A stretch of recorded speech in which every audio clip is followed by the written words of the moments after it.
शासकीय तंत्रनिकेतनच्या ऑनलाईन प्रवेश प्रक्रियेला आजपासून सुरुवात झाली आहे.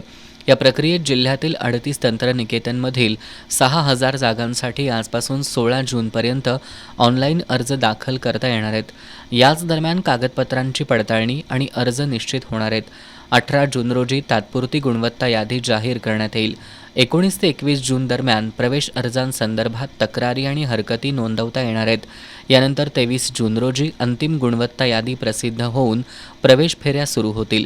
शासकीय तंत्रनिकेतनमध्ये स्थापत्य, यांत्रिकी, विद्युत, औद्योगिक इलेक्ट्रॉनिक्स आणि दूरसंचार, माहिती तंत्रज्ञान आणि धातुशास्त्र पदविका या 7 अभ्यासक्रमांसाठी 630 विद्यार्थी प्रवेश क्षमता आहे.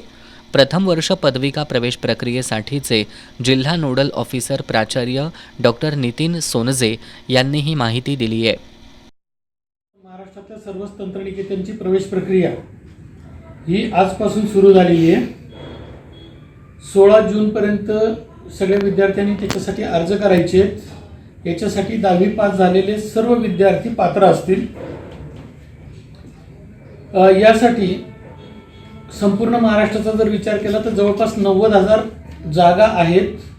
आपल्या कोल्हापूर जिल्ह्याचा विचार केला तर 6,000 जागा आहेत.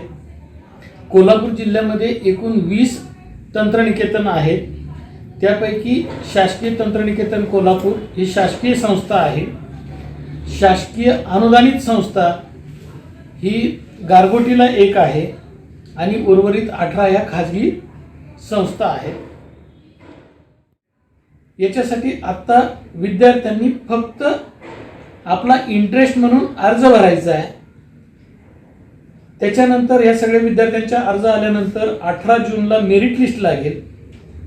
ती मेरिट लिस्ट लागल्यानंतर मग विद्यार्थ्यांनी आपला संस्था आणि कुठली ब्रँच घ्यायची याच्या संदर्भातली माहिती भरायची. प्रवेश समिती समन्वयक शीतल खोत, सहसमन्वयक प्रशांत गवारी, सदस्य सुप्रिया रोटे, शैलजा संकपाळ, विजय माणगावकर यांच्या मार्गदर्शनाखाली ही प्रवेश प्रक्रिया सुरू आहे.